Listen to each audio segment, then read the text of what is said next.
Hey guys, tonight we journey into the shadows of human history, to a time when cruelty was an art form and suffering was considered justice. We're exploring the darkest secrets of medieval torture, the devices, the methods, and the twisted minds that created a world where pain was currency and fear was law. Before the Geneva Convention, before human rights, before the very concept of cruel and unusual punishment, there existed a world where imagination served only one purpose: to devise new ways to break the human spirit. Tonight we'll walk through the blood-soaked halls of medieval dungeons, examine the instruments that turned screams into confessions, and uncover the chilling psychology behind humanity's darkest chapter. So before you get comfortable, take a moment to like the video and subscribe, but only if you genuinely enjoy what I do here. And let me know in the comments where you're tuning in from and what time it is for you. It's always fascinating to see who's joining us from around the world. Now dim the lights, maybe turn on a fan for that soft background hum, and let's ease into tonight's journey together. But be warned, what we're about to explore isn't just history. It's a mirror reflecting the depths of human darkness, and some reflections are harder to forget than others. Picture this.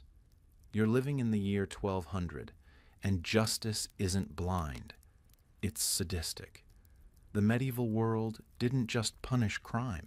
It celebrated the punishment. Public executions weren't grim necessities. They were the entertainment of the age, drawing crowds like modern sporting events.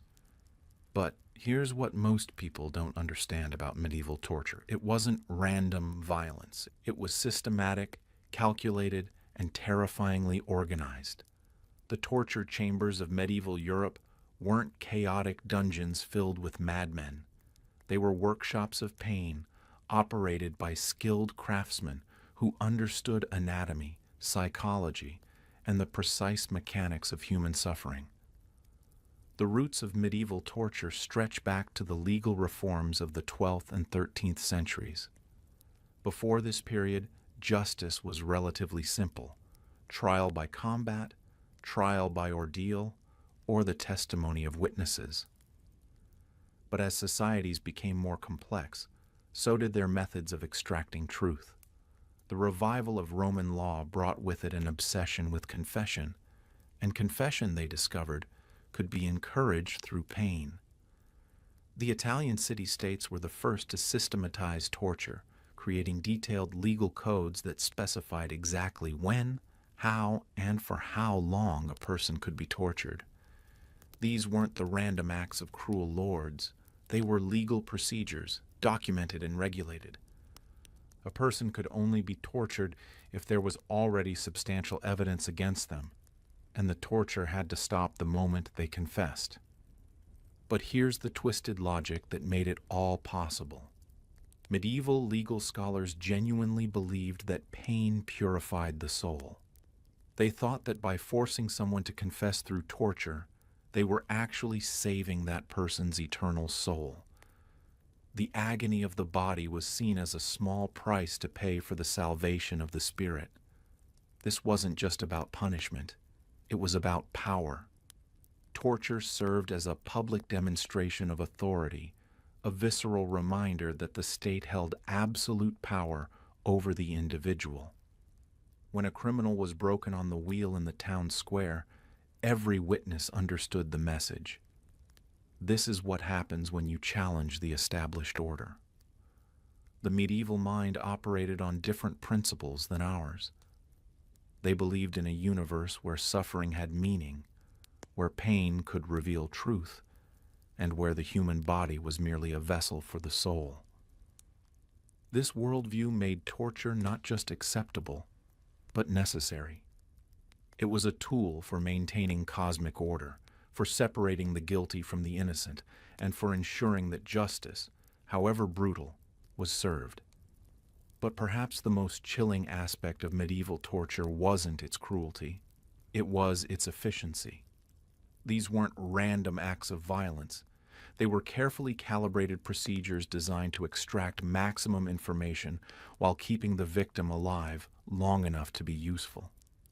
The torturers of medieval Europe were, in their own twisted way, professionals. They understood that different types of pain affected people differently. They knew that psychological torture could be more effective than physical pain. They recognized that the threat of torture was often more powerful than torture itself, and they developed techniques that could break a person's will without necessarily breaking their body. This systematic approach to suffering would define European justice for centuries, creating a legacy of cruelty that would echo through history. The devices we'll explore tonight weren't just instruments of pain. They were symbols of a worldview that saw suffering as sacred, confession as salvation, and cruelty as justice. Of all the torture devices that haunted medieval dungeons, none was more feared than the rack. Known in England as the Duke of Exeter's daughter, this deceptively simple machine could reduce the strongest warrior to a whimpering confession in minutes. But the rack's true horror wasn't just in what it did to the body, it was in what it did to the mind. The rack appeared in various forms throughout medieval Europe, but its basic design remained consistent: a rectangular wooden frame with rollers at each end, connected to a system of ropes, pulleys, and levers. The victim would be laid flat on their back, their wrists and ankles secured to the rollers. Then, slowly and methodically, the rollers would be turned, stretching the body until joints dislocated and ligaments snapped. But here's what made the rack particularly diabolical. It was designed to be gradual. Unlike other torture devices that inflicted immediate, overwhelming pain, the rack built its agony slowly, giving the victim time to contemplate what was happening to their body. The torturer could control the pace, stopping to ask questions, allowing the victim to consider their options, then continuing the relentless stretch. The first recorded use of the rack dates back to ancient Greece, where it was used primarily on slaves and non-citizens. The historian Herostratus was subjected to the rack in 356 BC to force a confession for burning down the temple of Artemis at Ephesus. Alexander the Great used it in 328 BC to torture those who conspired against him, including his court historian Callisthenes. However, it was in medieval Europe that the rack truly came into its own. The Tower of London became synonymous with the device, housing several racks in its dungeons. The most famous was located in the basement of the White Tower, where it was used to extract confessions from political prisoners, religious dissidents, and suspected traitors. The physical effects of the rack were devastating. As the body was stretched beyond its natural limits, the victim would first feel an intense burning sensation in their joints. Then came the popping sounds, the horrifying noise of cartilage tearing and bones separating from their sockets. The spine would elongate, sometimes permanently, and the victim's height could increase by several inches. But the psychological torture was equally brutal. Victims were forced to listen to their own bodies breaking, to feel their limbs being slowly pulled from their sockets while remaining fully conscious. The anticipation was often worse than the pain itself, knowing that each turn of the wheel brought fresh agony, that there was no escape, that the only way to stop the torture was to confess to whatever crime they were accused of. The rack was particularly favored during the Spanish Inquisition, where it was used to extract confessions of heresy. The inquisitors developed a sophisticated understanding of how to use the device most effectively. They knew that the threat of the rack was often enough to secure a confession, and they would frequently bring suspects to the torture chamber just to show them the device. When the rack was actually used, it followed a strict protocol. The victim would be stripped and laid on the frame while the charges were read aloud. They would be given multiple opportunities to confess before the stretching began. The torture would proceed in stages, with breaks between each level of intensity to allow the victim to reconsider their position. One of the most famous victims of the rack was Anne Askew, a Protestant reformer who was tortured in the Tower of London in 1546. Despite being stretched so severely that she couldn't walk, Askew refused to recant her religious beliefs or implicate others in Protestant activities. She was eventually burned at the stake, but her courage under torture became legendary. Guy Fawkes, the most famous member of the Gunpowder Plot, was also subjected to the rack after his capture in 1605. The torture was so severe that when he finally signed his confession, his signature was barely recognizable, a shaky broken scrawl that bore little resemblance to his normal handwriting. The man who had once been strong enough to carry barrels of gunpowder was reduced to a broken shell. The rack's effectiveness lay not just in its ability to inflict pain, but in its psychological impact.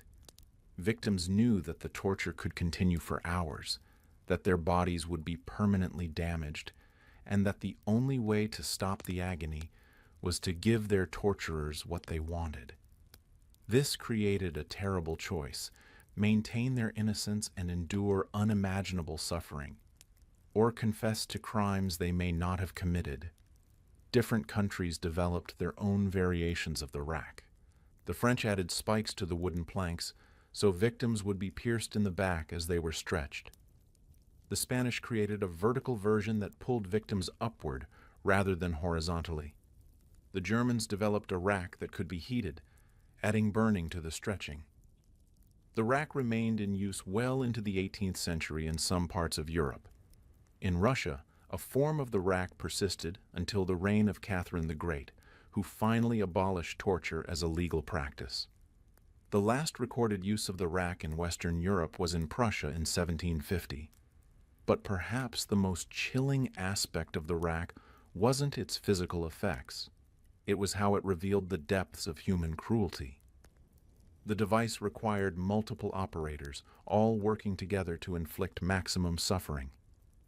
It needed skilled craftsmen to build and maintain it. It demanded a legal system that sanctioned its use and a society that accepted its necessity. The rack wasn't just a torture device. It was a symbol of a world where suffering was considered a path to truth, where the human body was seen as an obstacle to justice, and where cruelty was not just accepted, but celebrated. It represented humanity at its darkest, most calculating, and most systematically cruel. If the rack was the instrument of confession, the breaking wheel was the stage for society's darkest entertainment. Also known as the Catherine wheel, this device transformed execution from a quick, merciful end into a prolonged spectacle of agony that could last for days. The breaking wheel didn't just kill. It destroyed piece by piece, while crowds gathered to watch and cheer. The wheel itself was deceptively simple. A large wooden wagon wheel, sometimes fitted with iron spikes around its rim. But in the hands of a skilled executioner, this basic tool became an instrument of unimaginable cruelty. The victim would be tied to the wheel, their limbs positioned over the spokes, and then systematically broken with iron bars or hammers. The process followed a grotesque ritual. First, the executioner would break the victim's arms, striking them at multiple points to ensure complete destruction of the bones. The crowd would count along with each blow, turning the victim's agony into a macabre form of entertainment. Then came the legs, shattered in the same methodical manner. Finally, the executioner would break the victim's back and chest, leaving them a broken, barely human form. But here's where the wheel's true horror revealed itself. This wasn't the end. The broken victim would then be threaded through the spokes of the wheel, their shattered limbs woven between the wooden bars like some nightmarish tapestry. The wheel would be hoisted onto a tall pole and displayed in a public place where the victim would hang, still alive, still conscious, waiting for death to finally claim them. The origins of the breaking wheel can be traced back to ancient Greece, where it was initially used only for torture, not execution. But it was in medieval Europe that the device reached its full, horrifying potential. By the late Middle Ages, the wheel had become one of the most feared forms of execution, reserved for the worst criminals, murderers, traitors, and those who committed crimes against the social order. The wheel was particularly popular in Germanic regions, where it became deeply embedded in the legal system. The Holy Roman Empire's criminal code, known as the Constitutio Criminalis Carolina, provided detailed instructions for the use of the wheel. It specified exactly how many blows should be delivered, where they should land, and how long the victim should be left to die. But the wheel wasn't just about punishment. It was about sending a message. The public nature of the execution, the prolonged suffering, and the display of the broken body all served to reinforce social hierarchies and deter potential criminals. The wheel was theater, and the victim was both the star and the sacrifice. The process could be modified based on the severity of the crime. For lesser offenses, the executioner might deliver a coup de grace, a merciful blow to the chest or neck that would end the victim's suffering quickly. But for the worst criminals, no such mercy was shown. They would be left to die slowly, their broken bodies displayed as a warning to others. One of the most detailed accounts of execution by wheel comes from Hamburg, Germany, in 1607. A broadsheet published at the time described the victim as being transformed into a screaming puppet, writhing in rivulets of blood, a puppet with 4 tentacles like a sea monster of raw, slimy, and shapeless flesh mixed with splinters of smashed bones. The wheel was also associated with St. Catherine of Alexandria, a 4th century Christian martyr who was condemned to die on the wheel for refusing to renounce her faith. According to legend, when Catherine touched the wheel, it miraculously broke apart, and she was instead beheaded. This story gave the device its alternative name, the Catherine wheel, and added a layer of religious symbolism to its use. The psychological impact of the wheel extended far beyond its immediate victims. The knowledge that such a fate awaited those who transgressed against society created a climate of fear that helped maintain social order. Parents would threaten disobedient children with the wheel, and the device became a powerful symbol in folklore and popular culture. Different regions developed their own variations of the wheel. In some areas, victims were tied to the wheel in an X shape and then rolled down hills while still alive. In others, the wheel would be suspended over a fire, slowly roasting the victim while they hung broken and helpless. Some executioners would attach the victim to the wheel and then swing it over flames until the wood caught fire, burning the victim alive. The wheel also served as a form of the rack in some regions. Victims would be tied around the rim of the wheel, possibly with iron spikes piercing their flesh, and then stretched until their bodies formed a semicircle. This variation combined the stretching torture of the rack with the breaking action of the wheel, creating a device of unparalleled cruelty. The breaking wheel remained in use surprisingly late in European history. The last documented use was in Prussia in 1841, making it one of the longest surviving forms of judicial torture. Its persistence speaks to the deep-rooted belief in the necessity of spectacular punishment, the idea that some crimes were so heinous that only the most extreme suffering could balance the scales of justice. But perhaps the most disturbing aspect of the breaking wheel wasn't the device itself, it was the crowds it drew. Executions by wheel were major social events, drawing spectators from miles around. Vendors would sell food and drink, families would bring children, and the atmosphere was often festive. The victims' agony became entertainment, their suffering a form of public theater.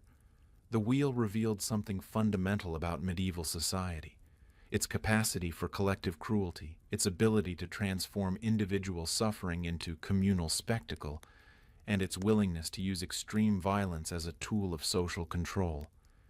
It wasn't just a method of execution. It was a ritual of power, a demonstration of what happened to those who challenged the established order. The breaking wheel stands as one of history's most brutal reminders of humanity's capacity for systematic cruelty. It shows us a world where suffering was not just accepted but celebrated, where the destruction of the human body was considered entertainment, and where the line between justice and sadism had been completely erased.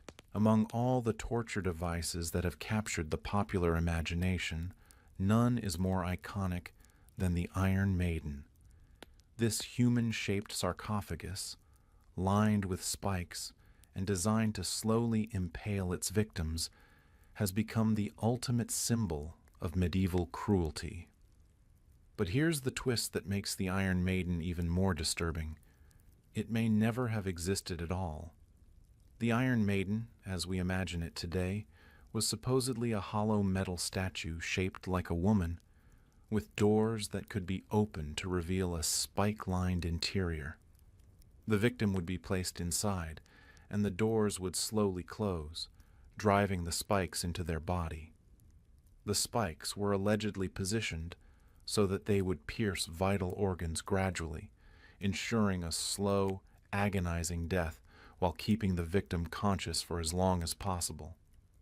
But here's where the story gets complicated. Despite its fame, there's virtually no historical evidence that the Iron Maiden was ever used as a torture device during the medieval period. The earliest known example was created in Nuremberg in 1802, well after the medieval era had ended. This particular device was built based on stories and legends, not historical fact. So why does the Iron Maiden hold such a powerful place in our collective imagination of medieval torture? The answer lies in the 19th century's fascination with the Dark Ages. Victorian scholars and writers, looking back at the medieval period, wanted to emphasize how much more civilized their own era had become. What better way to do this than to create or embellish stories of medieval barbarity? The German philosopher Johann Philipp Siebenkees wrote about an Iron Maiden in the late 18th century, claiming it had been used in Nuremberg in 1515 to execute a coin forger. But Siebenkees was writing nearly 300 years after the supposed event, and no contemporary records support his account. It's likely that he either invented the story entirely or greatly embellished existing legends. This doesn't mean that spike-lined torture devices never existed.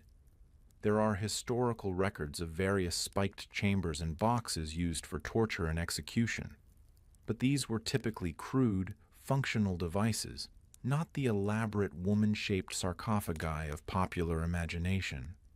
The medieval mind was certainly capable of great cruelty, but it was also practical. Torture devices needed to be effective, not artistic. The myth of the Iron Maiden reveals something important about how we remember and interpret history.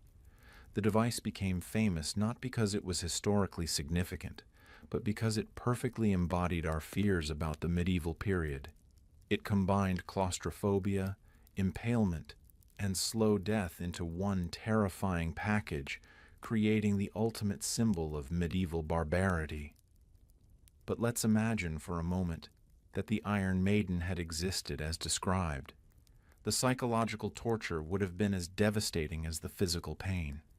The victim would be forced into a confined space, unable to move, knowing that any shift in position would drive the spikes deeper into their flesh. The darkness inside the device would be complete, leaving the victim alone with their pain and terror. The spikes themselves would have been carefully positioned to avoid immediately fatal wounds. The goal wasn't quick death, but prolonged suffering. Spikes might pierce the arms, legs, and torso without hitting major arteries or organs, ensuring that the victim remained conscious and aware of their agony. The device would become a tomb, but one where death came slowly and painfully. The Iron Maiden also played into medieval fears about femininity and sexuality. The device was shaped like a woman, often depicted as beautiful on the outside but deadly within. This reflected deep-seated anxieties about female power and sexuality, the idea that women could be both alluring and dangerous. The Iron Maiden became a metaphor for the femme fatale, the beautiful woman who destroys men. Even if the Iron Maiden never existed as a medieval torture device, similar concepts did appear in various forms throughout history. The ancient Persians were said to use spiked chambers for execution. Some medieval texts describe boxes or rooms lined with spikes, though these were typically crude affairs, not elaborate sculptures. The persistence of the Iron Maiden myth also reflects our fascination with the idea of poetic justice, the notion that the punishment should fit the crime in some symbolic way. The Iron Maiden wasn't just about causing pain, it was about creating a specific type of death that matched the perceived evil of the victim's crimes. In some versions of the legend, the Iron Maiden was said to have been used specifically for women accused of adultery or witchcraft. The symbolism here is obvious. The unfaithful woman or the witch would be destroyed by an idealized version of pure femininity. The device became a way of punishing women who transgressed against social norms, using the image of perfect womanhood as the instrument of their destruction. The Iron Maiden also represents the medieval fascination with mechanical ingenuity applied to cruelty. Like many torture devices, it supposedly combined engineering skill with sadistic imagination. The careful positioning of the spikes, the slow closing mechanism, the human shape of the device, all of these elements suggest a level of craftsmanship and planning that makes the cruelty even more disturbing. But perhaps the most chilling aspect of the Iron Maiden myth isn't the device itself. It's what it says about us. The fact that this torture device, which probably never existed, has become more famous than many that definitely did exist, reveals something about our collective fascination with extreme cruelty. We're drawn to the Iron Maiden not because it's historically accurate, but because it perfectly embodies our darkest fears and fantasies. The Iron Maiden serves as a reminder that history is often shaped as much by myth as by fact. The stories we tell about the past reveal as much about our own fears and obsessions as they do about historical reality. And sometimes the most powerful symbols are the ones that never actually existed at all. Whether real or imagined, the Iron Maiden stands as a testament to humanity's capacity for both cruelty and creativity. It represents a world where suffering was considered an art form, where the human body was seen as raw material for elaborate displays of power, and where the line between justice and sadism had been completely obliterated. Sometimes the most effective torture devices are the simplest ones. While grand contraptions like the rack and the wheel drew crowds and inspired legends, it was often the smaller, more intimate instruments that broke the strongest wills. Among these, none was more feared than the thumbscrew, a device so simple a blacksmith could make one in an afternoon, yet so effective it could reduce the bravest soul to a whimpering confession in minutes. The thumbscrew, also known as thumbkins, consisted of 3 metal bars arranged vertically on a vise-like base. One or more of these bars was threaded, allowing a metal or wooden plate to be screwed down onto the victim's fingers or thumbs. The concept was brutally simple. Place the victim's digits between the plate and the base, then slowly tighten the screws until the bones cracked and the flesh was crushed. But here's what made thumbscrews particularly diabolical. They were designed to inflict maximum pain while causing minimal visible damage. Unlike devices that left obvious marks of torture, thumbscrews could destroy a person's hands while leaving the rest of their body unmarked. This made them perfect for situations where torturers needed to maintain plausible deniability about their methods. The effectiveness of thumbscrews lay in the concentration of nerve endings in the fingertips. The human hand contains more nerve endings per square inch than almost any other part of the body, making it exquisitely sensitive to pain. When those delicate bones were slowly crushed, the agony was indescribable. Victims often described the sensation as feeling like their entire arm was on fire. Thumbscrews appeared throughout medieval Europe. but they reached their most refined form in Scotland, where they became so associated with torture that Sir Walter Scott, the famous author of Ivanhoe, kept a pair in his personal collection. The Scottish version was particularly sophisticated, featuring wingnut designs that allowed for precise control over the pressure applied. The device was especially favored during witch trials, where it was often the first torture method employed. The logic was simple. If a suspected witch could be made to confess quickly, it saved time and resources that might otherwise be spent on more elaborate torture methods. The thumbscrew was efficient, portable, and devastatingly effective. But thumbscrews weren't just about extracting confessions, they were about breaking the human spirit. The slow, methodical crushing of the fingers created a unique form of psychological torture. Victims could see exactly what was happening to their hands, could watch their own bones being destroyed, and knew that the damage being done was permanent. The most cruel operators would add spikes or nails to the crushing plate, so that as the victim's fingers were compressed, sharp points would be driven through their nails and into the flesh beneath. This added a piercing, stabbing pain to the crushing sensation, creating layers of agony that the human mind struggled to process. The Spanish Inquisition made extensive use of thumbscrews, incorporating them into their systematic approach to extracting confessions of heresy. Inquisitors developed detailed protocols for their use, specifying exactly how much pressure should be applied and for how long. They understood that the threat of thumbscrews was often as effective as their actual use. Many suspects confessed simply upon seeing the device. One of the most famous victims of thumbscrews was Galileo Galilei, the renowned astronomer who was threatened with the device during the Roman Inquisition in 1633. When faced with the prospect of having his fingers crushed, Galileo recanted his support for heliocentrism, the theory that the Earth revolved around the sun. The threat alone was enough to break one of history's greatest scientific minds. The psychological impact of thumbscrews extended beyond the immediate victim.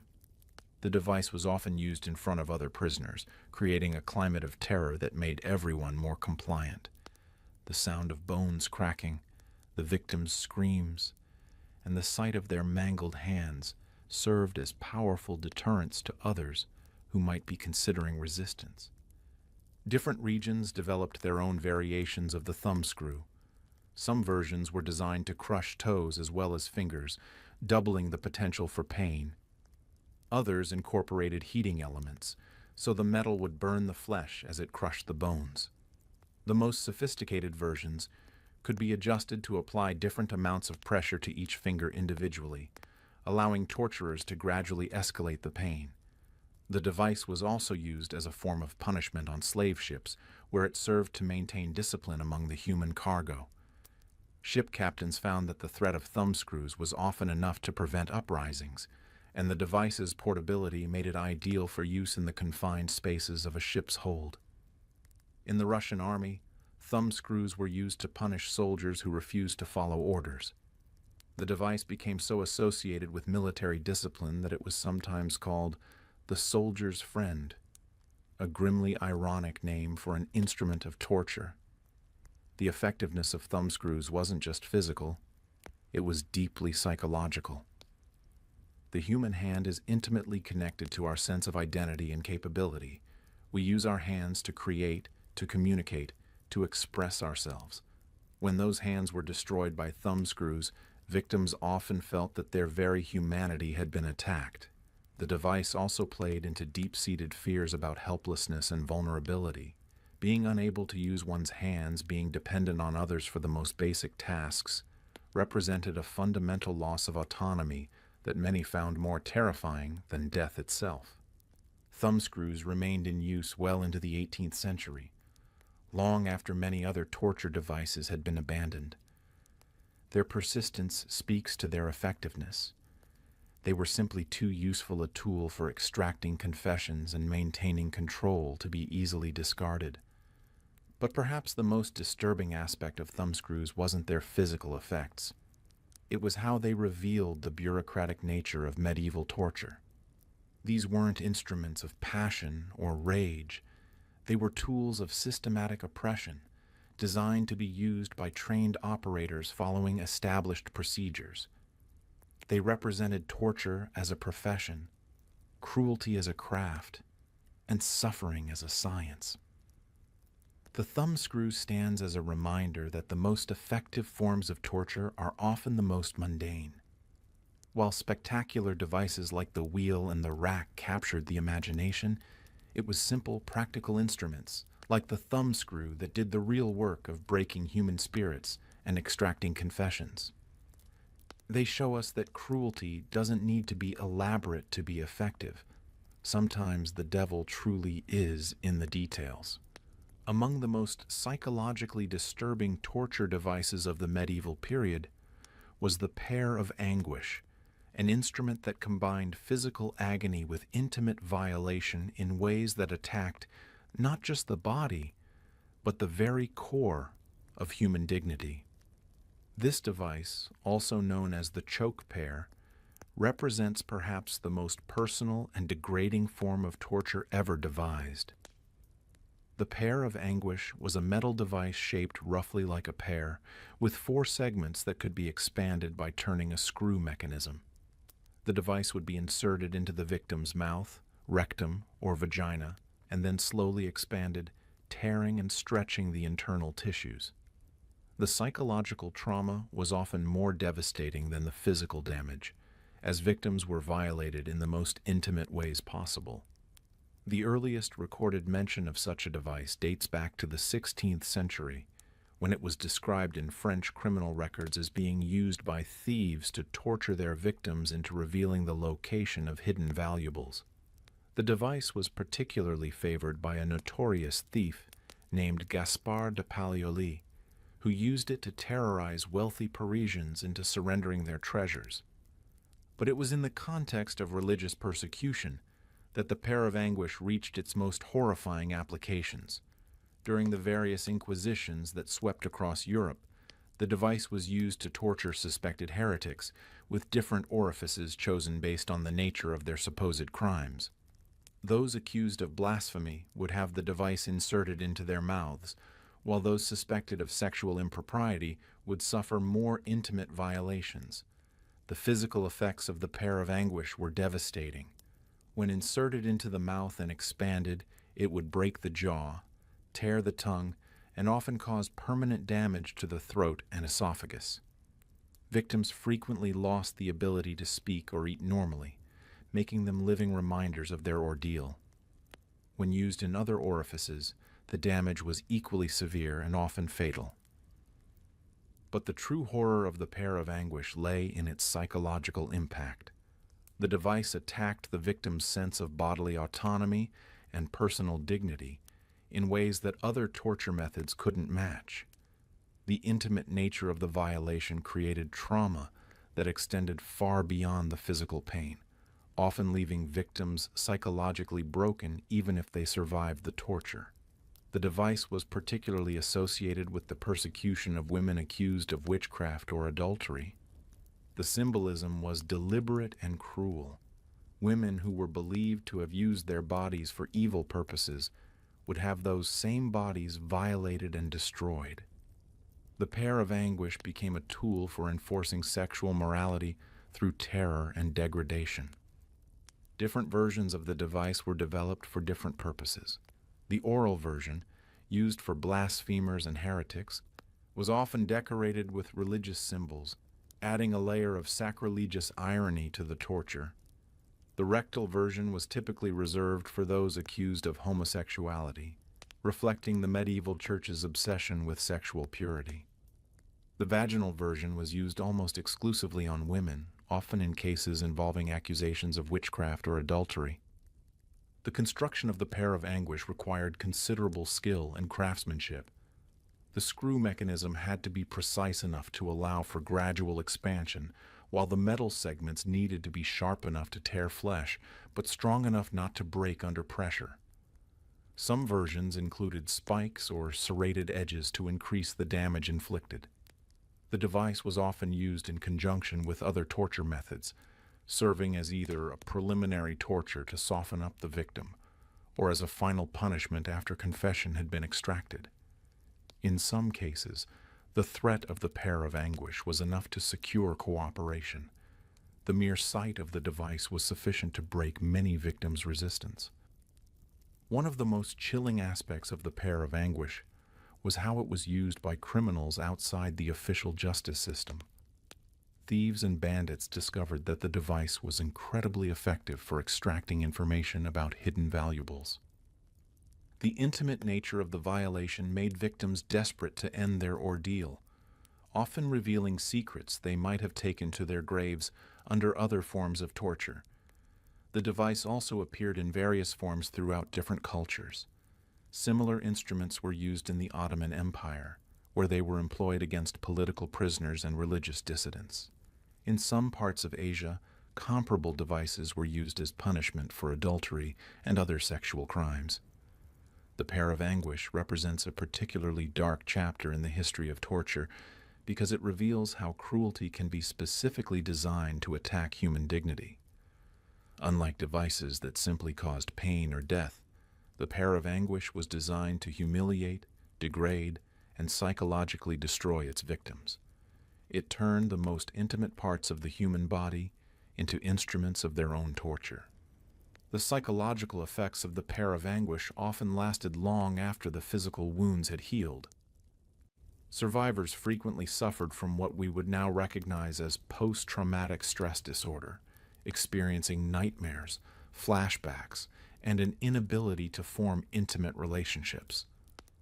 The device didn't just torture the body, it tortured the soul. The use of the pair of anguish also reveals the deeply misogynistic nature of much medieval torture. Women were disproportionately targeted for intimate violations, reflecting a society that saw female sexuality as inherently dangerous and in need of control. The device became a tool for enforcing patriarchal authority through the most brutal means possible. Perhaps most disturbing of all is the fact that the pair of anguish was often used by people who genuinely believed they were doing God's work. Inquisitors who employed the device saw themselves as saving souls, not destroying bodies. This combination of religious fervor and sadistic cruelty created a particularly toxic form of torture that attacked both body and spirit. The pair of anguish stands as one of history's most disturbing reminders of humanity's capacity for intimate cruelty. It shows us a world where the most private parts of human experience could be weaponized, where dignity could be systematically destroyed, and where the line between justice and sadism had been completely obliterated. It represents not just physical torture, but the torture of the human spirit itself. In the catalog of medieval torture devices, few were as psychologically devastating as the Judas cradle. Also known as the Judas chair, this instrument of torment combined the slow inevitability of death with the exquisite agony of gradual impalement. It was a device that turned time itself into a weapon, making every moment an eternity of suffering. The Judas cradle was deceptively simple in design. A pyramid-shaped seat mounted on a sturdy base, with the victim positioned directly above the pointed apex. The victim would be slowly lowered onto the point, which would gradually penetrate their body through the rectum, vagina, or perineum. The process could take hours or even days, depending on how much weight was applied and how quickly the victim was lowered. What made the Judas cradle particularly horrifying was its precision. The device was designed to cause maximum pain while avoiding immediate death. The pyramid's point was carefully shaped to penetrate slowly, tearing through internal tissues without hitting major blood vessels or organs that would cause rapid death. This meant that victims remained conscious and aware throughout their ordeal, feeling every inch of the device's penetration. The psychological torture was as devastating as the physical pain. Victims were forced to participate in their own destruction. Any movement, any attempt to shift position, would drive the pyramid deeper into their body. They had to remain perfectly still to minimize their agony, but the natural reflexes of pain and the body's involuntary movements made this impossible. Every muscle spasm, every shudder of pain, every attempt to find relief only accelerated their destruction. The device was particularly favored during the Spanish Inquisition, where it was used to extract confessions from suspected heretics. The slow nature of the torture gave inquisitors plenty of time to question their victims, and the gradually increasing pain provided a powerful incentive to confess. Many victims would reveal everything they knew within the first few hours, desperate to end their ordeal. But the Judas cradle wasn't just about confession. It was about humiliation. The intimate nature of the penetration, the helpless position of the victim, and the public nature of many executions using the device all combined to create a spectacle of degradation. Victims were stripped naked and positioned in the most vulnerable way possible, their suffering turned into entertainment for crowds of spectators. The device could be modified to increase or decrease the rate of penetration. Weights could be attached to the victim's legs to speed up the process, or the victim could be supported partially to slow it down. Oil might be applied to the pyramid to make penetration easier, or rough surfaces might be used to increase the tearing and damage.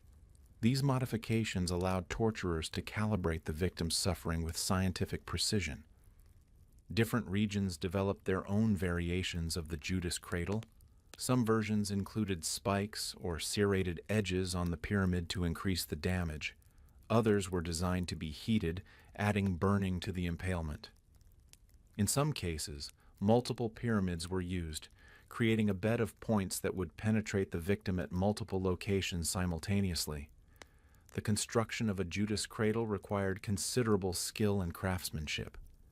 The pyramid had to be shaped precisely. Too sharp, and it would cause immediate death.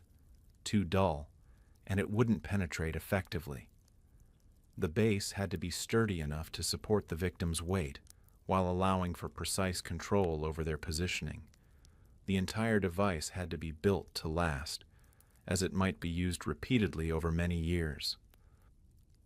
One of the most chilling aspects of the Judas cradle was how it was often used as a threat rather than an actual torture device. The mere sight of the device was enough to break many victims' resistance. Inquisitors would bring suspects to the torture chamber and show them the cradle, explaining in detail what would happen to them if they didn't confess. This psychological torture was often more effective than the physical device itself. The Judas cradle also reveals the medieval fascination with symbolic punishment. The device was named after Judas Iscariot, the apostle who betrayed Jesus Christ, and it was often used to punish those accused of betrayal or treachery. The intimate nature of the penetration was seen as fitting punishment for those who had violated trust or committed acts of moral corruption. The device was particularly associated with the punishment of homosexuality, which was considered one of the most serious crimes in medieval Europe. The symbolic connection between the method of torture and the supposed crime created a form of poetic justice that medieval minds found deeply satisfying. The punishment literally embodied the crime, creating a perfect symmetry between sin and suffering. The Judas cradle remained in use well into the 18th century in some parts of Europe. Its persistence speaks to its effectiveness as both a torture device and a deterrent. The knowledge that such a fate awaited those who transgressed against authority helped maintain social order through fear and intimidation. But perhaps the most disturbing aspect of the Judas cradle wasn't the device itself, it was the mindset that created it. This wasn't a tool born of sudden rage or passion. It was the product of careful planning and deliberate design. Someone had to conceive of this method of torture, design the device, and oversee its construction. Multiple people had to participate in its use, from the craftsmen who built it to the officials who ordered its deployment. The Judas cradle represents the bureaucratization of cruelty, the transformation of torture from an act of individual sadism into a systematic tool of state control.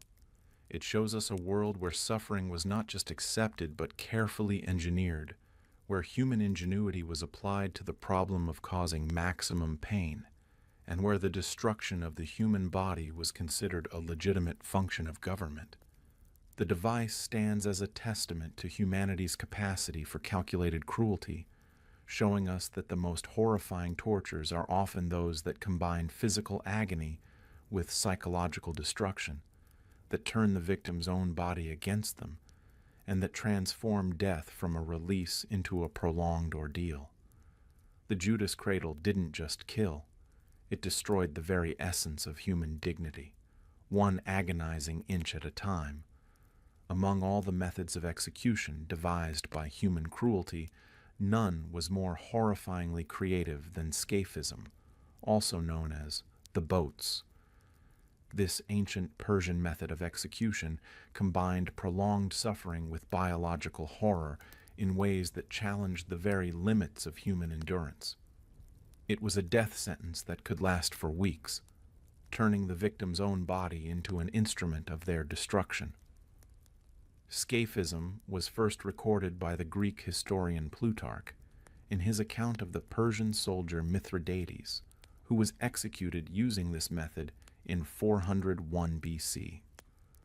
According to Plutarch's detailed description, the victim would be stripped naked and placed between two boats or hollowed-out tree trunks, with only their head, hands, and feet protruding. The boats would then be sealed together, creating a floating prison from which there was no escape. But the true horror of scaphism was just beginning. The victim would be force-fed large quantities of milk and honey until their stomach was visibly distended, and they began to suffer from severe diarrhea. This wasn't just cruelty for its own sake.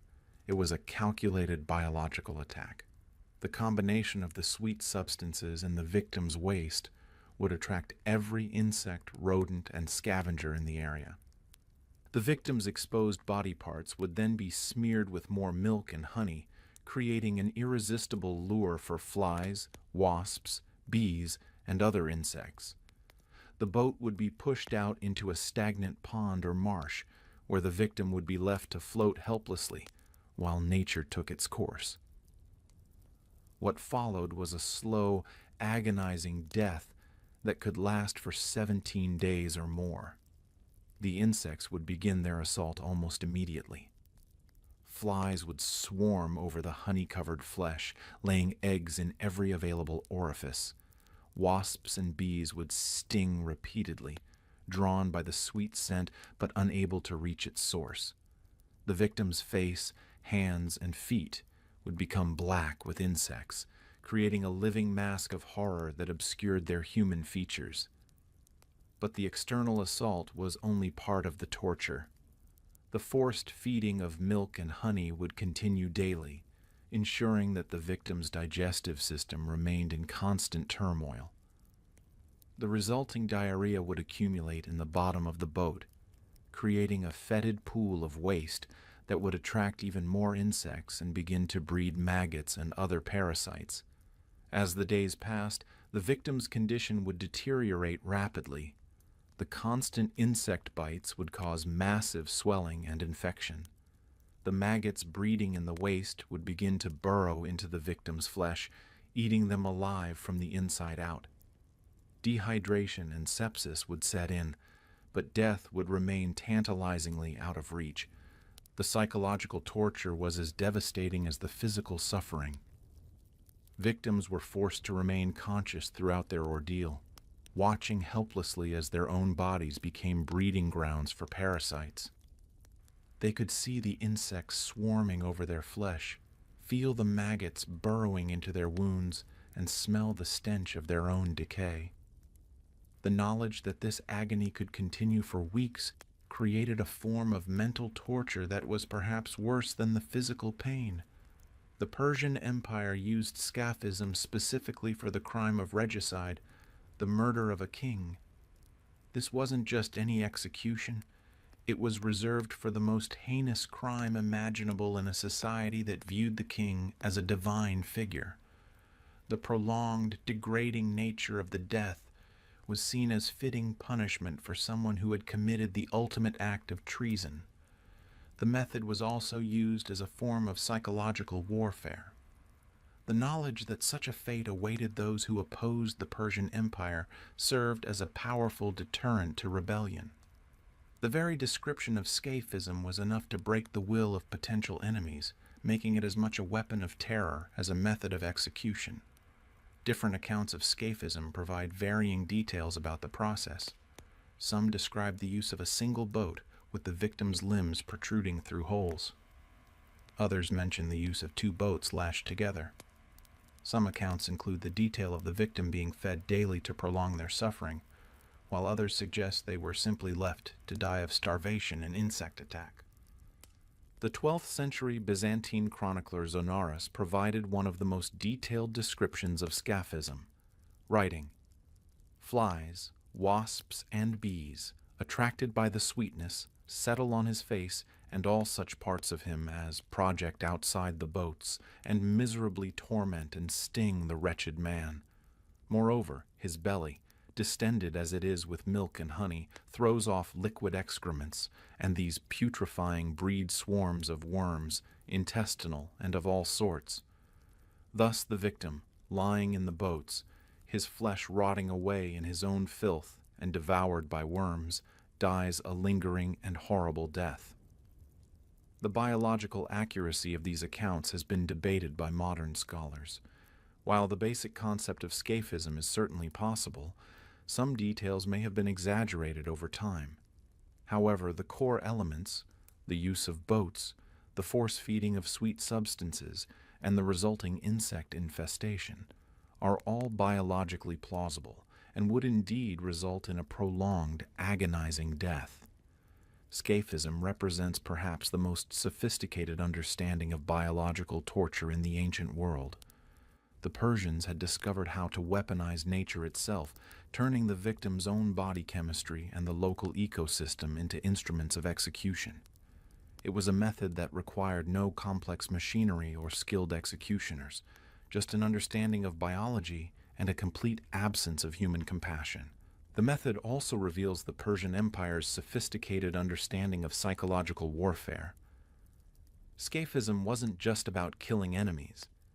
It was about creating a legend of terror that would spread throughout the known world. The very description of the method was enough to inspire fear and submission in potential enemies. Perhaps most disturbing of all is the patience required for scaphism. Unlike other forms of execution that were completed in minutes or hours, scaphism required weeks of careful maintenance. Someone had to feed the victim daily, ensure they remained in the boat, and monitor their condition. This wasn't a crime of passion or a moment of cruelty. It was a systematic, prolonged campaign of torture that required multiple people working together over an extended period. Scaphism stands as one of history's most horrifying examples of human creativity applied to the problem of causing suffering. It shows us a civilization that had perfected the art of biological torture, that understood how to turn the natural world into an instrument of execution, and that was willing to invest weeks of effort into the destruction of a single human being. The boats of death remind us that the most effective forms of torture are often those that work with nature rather than against it, that turn the victim's own body into their enemy, and that transform death from a release into a prolonged ordeal of unimaginable suffering. Scaphism didn't just kill, it erased the very concept of human dignity, leaving behind only a rotting shell that had once been a person. In the pantheon of ancient torture devices, few capture the imagination quite like the brazen bull. This bronze masterpiece of cruelty, created in ancient Sicily, represents perhaps the most artistic approach to execution ever devised. It was a device that transformed human suffering into entertainment, turning the victim's dying screams into what its creator claimed was beautiful music. The brazen bull was the brainchild of Perillus of Athens, a skilled metalworker and inventor who lived in the 6th century BC. Seeking patronage from Phalaris, the tyrant of Acragas in Sicily, Parallaeus proposed creating the ultimate execution device, one that would not only kill efficiently, but would also provide entertainment for the ruler and his court. The device itself was a life-sized bronze bull, hollow inside and equipped with a door in its side. The condemned person would be locked inside the bull, and a fire would be lit beneath it, slowly roasting the victim alive. But here's where Parallaeus's twisted genius revealed itself.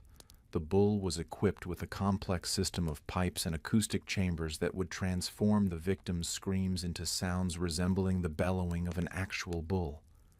According to the ancient historian Diodorus Siculus, Parallaeus presented his creation to Phalaris with these words: "The occupant will shriek and roar in unremitting agony, and his cries will come to you through the pipes as the tenderest, most pathetic, most melodious of bellowings." The inventor had created what he believed was the perfect fusion of execution and entertainment. But the story of the brazen bull contains one of history's most perfect examples of poetic justice. Phalaris, upon seeing the device, was reportedly so disgusted by its cruelty that he ordered Parallaeus to be the first victim of his own creation. The inventor who had designed the ultimate torture device became its first casualty, roasted alive inside his own bronze masterpiece. The irony didn't end there. According to legend, Phalaris himself would eventually meet his end inside the brazen bull when he was overthrown by his enemies. The device that was meant to secure his power through terror ultimately became the instrument of his own destruction. The bull had consumed both its creator and its patron, proving that those who live by cruelty often die by it as well. The physical process of execution by brazen bull was horrifyingly methodical. The victim would be forced into the bronze chamber, which was just large enough to hold a human being in a crouched position. The door would be sealed, trapping them in complete darkness. Then the fire would be lit beneath the bull, and the bronze would begin to heat up slowly. As the temperature inside the bull rose, the victim would experience every stage of being cooked alive. First would come the unbearable heat, making breathing difficult and causing profuse sweating. Then the bronze walls would become too hot to touch, burning any part of the body that came into contact with them. Finally, the air itself would become superheated, searing the victim's lungs with every breath. The acoustic system that Parallaeus had designed added a layer of psychological horror to the physical torture. The victim's screams would be channeled through the pipes, emerging from the bull's mouth as realistic animal sounds. This served multiple purposes. It dehumanized the victim, turning their suffering into entertainment, and it created a spectacle that would be remembered and feared by all who witnessed it. The brazen bull wasn't just an execution device, it was a work of art. The bronze was carefully crafted to create a realistic-looking bull, complete with detailed features and proportions. Some versions were said to be decorated with precious metals and gems, making them as beautiful as they were deadly. This combination of artistic beauty and horrific function created a uniquely disturbing form of torture. The device became a symbol of tyrannical power throughout the ancient world. Other rulers commissioned their own versions of the brazen bull, each trying to outdo their predecessors in terms of craftsmanship and cruelty. The bull became a status symbol among tyrants, a way of demonstrating both their wealth and their willingness to use extreme violence against their enemies. The Romans, never ones to ignore a good torture device, adopted the brazen bull for their own use. The Emperor Nero was particularly fond of the device, using it to execute Christians during his persecution of the early church. The sight of the bronze bull being wheeled into the arena would strike terror into the hearts of spectators, who knew that they were about to witness one of the most horrific forms of execution ever devised. The psychological impact of the brazen bull extended far beyond its immediate victims. The device was often displayed in public places as a reminder of the ruler's power and the fate that awaited those who opposed him. The very sight of the bull was enough to discourage rebellion and maintain order through fear. But perhaps the most disturbing aspect of the brazen bull wasn't its cruelty.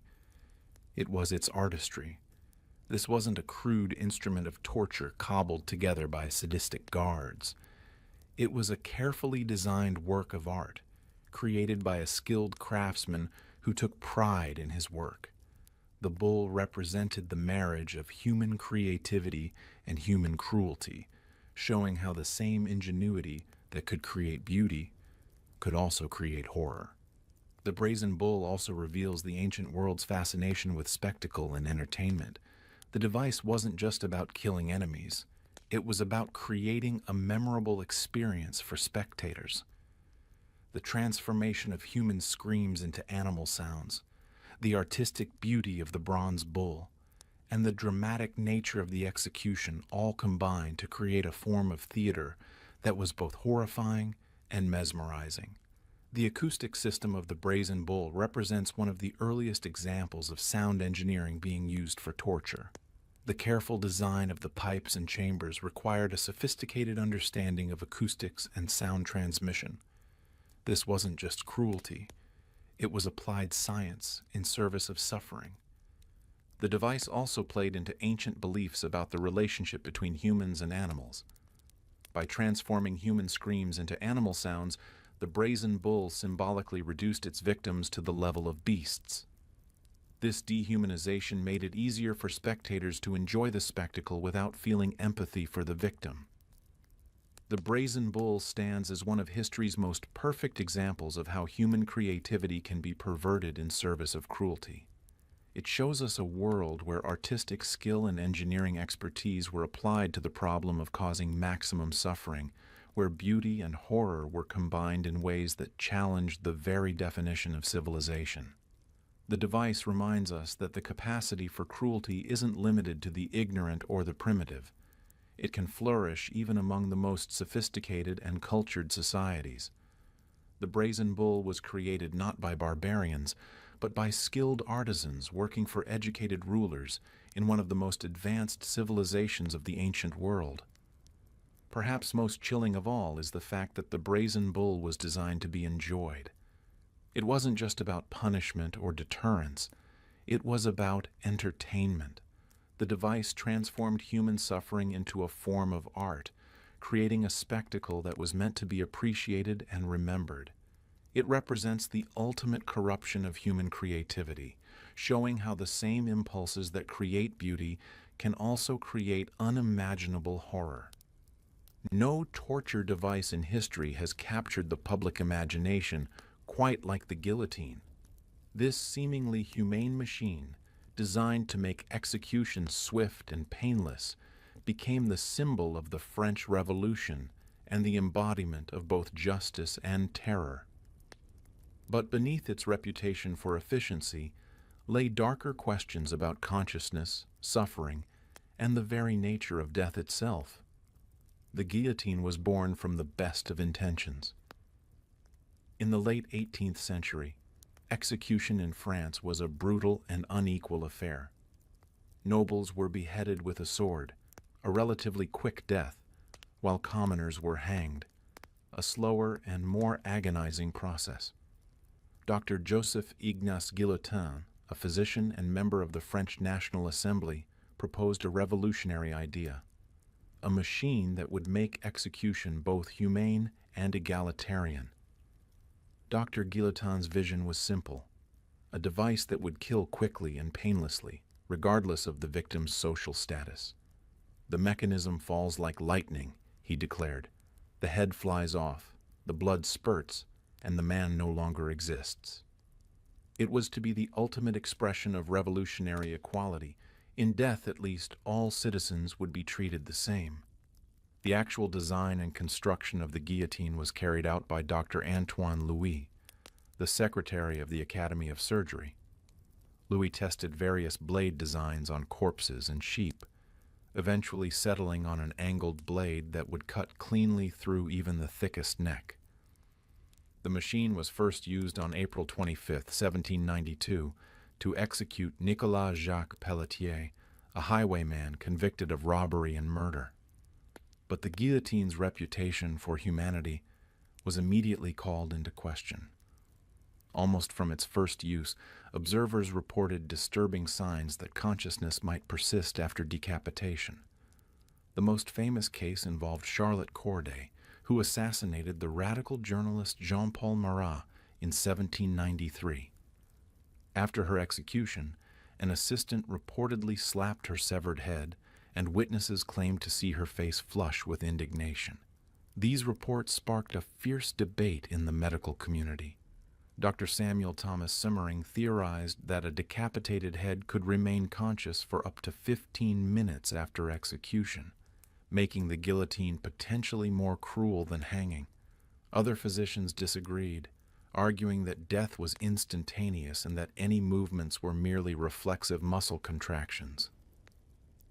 The question of post-decapitation consciousness became more than academic during the Reign of Terror, when the guillotine was working overtime. Between 1793 and 1794, an estimated 17,000 people were executed by the machine. The sheer volume of executions turned the guillotine from an instrument of justice into a symbol of revolutionary excess. One of the most compelling accounts of possible post-decapitation consciousness came from the execution of Antoine Lavoisier, the famous chemist, in 1794. According to legend, Lavoisier agreed to blink his eyes after decapitation as a final scientific experiment. Witnesses reported that his severed head blinked for up to 15 seconds after execution, though this account is likely apocryphal. The guillotine's efficiency made it perfect for the mass executions of the Terror. The machine could process dozens of victims in a single day, turning execution into an industrial process. The executioner, Charles-Henri Sanson, and his assistants developed a routine that could complete an execution in less than a minute from the time the victim mounted the scaffold. But efficiency came at a psychological cost. The mechanical nature of the guillotine removed the human element from execution, making it easier for officials to order deaths and for executioners to carry them out. The machine didn't require skill or strength, just the pull of a lever. This mechanization of death made mass execution not just possible, but almost inevitable. The guillotine also transformed the nature of public execution. Unlike the prolonged spectacles of medieval torture, guillotine executions were over in seconds. The crowd's bloodlust had to be satisfied by the drama leading up to the execution rather than the execution itself. This led to elaborate processions, dramatic speeches, and theatrical displays of defiance or repentance. The machine's design was constantly refined throughout its use. The lunette, the device that held the victim's head in place, was adjusted to ensure proper positioning. The blade was sharpened and maintained to guarantee clean cuts. Even the basket that caught the severed head was designed for maximum efficiency. Every aspect of the guillotine was optimized for its grim purpose. One of the most disturbing aspects of the guillotine was how it normalized execution. The machine's clinical efficiency made death seem routine, almost mundane. Executions became so common during the Terror that they were barely newsworthy. The guillotine had turned killing into a bureaucratic process, complete with paperwork, schedules, and quality control. The psychological impact on the executioners was profound. Charles-Henri Sanson, who operated the guillotine throughout the Revolution, wrote extensively about the mental toll of his work. Despite the machine's efficiency, he never forgot that he was taking human lives. The mechanical nature of the process didn't eliminate the human cost. It just made it easier to ignore. The guillotine's reputation for humanity was further challenged by accounts from later executions. In 1905, Dr. Gabriel Bourrieu observed the execution of Henri Languille and reported that the severed head showed signs of consciousness for 25 to 30 seconds after decapitation. The head's eyes allegedly focused on the doctor when he called the victim's name, suggesting that some level of awareness persisted. Modern science has largely settled the debate about post-decapitation consciousness. While the brain may retain enough oxygen for a few seconds of activity after decapitation, any meaningful consciousness would be impossible due to the massive trauma and blood loss. The movements and expressions observed in severed heads are most likely reflexive actions rather than signs of awareness. But the guillotine's legacy extends far beyond questions of consciousness. The machine became a symbol of revolutionary justice, of the power of the people to overthrow their oppressors. It represented the idea that no one, not kings, not nobles, not priests, was above the law. In death, the guillotine made all equal. The device remained France's official method of execution until 1977, making it one of the longest-serving execution methods in history. The last person executed by guillotine was Hamida Jandoubi, a Tunisian immigrant convicted of murder.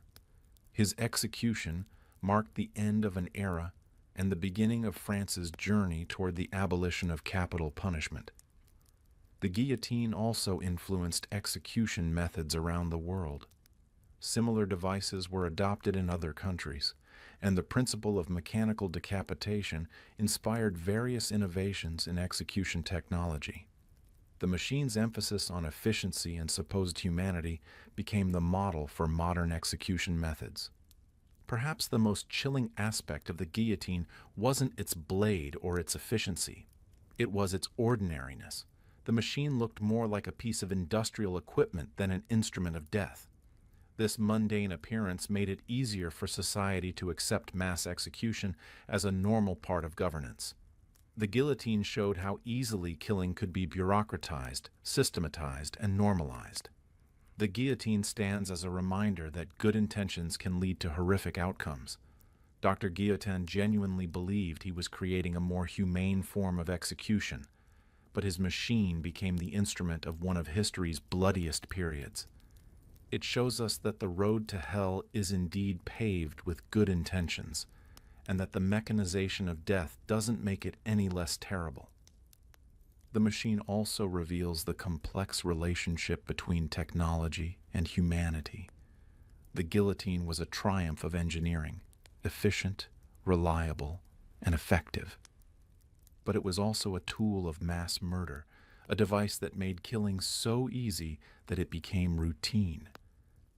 It reminds us that technological progress doesn't automatically lead to moral progress, and that our tools are only as good or evil as the purposes we put them to. While most torture devices were designed to extract confessions or provide quick deaths, the gibbet served a different purpose entirely.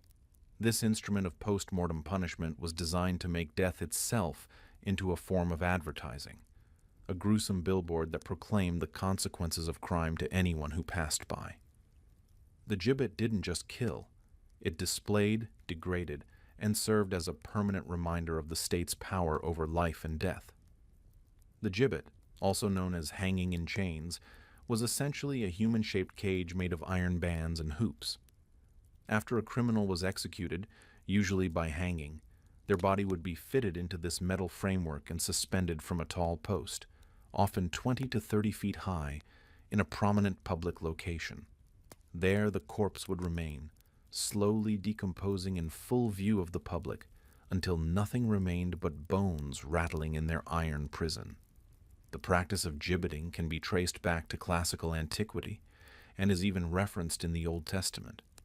However, it reached its most developed form in medieval and early modern Europe, where it became a standard punishment for the most serious crimes: murder, treason, piracy, and highway robbery.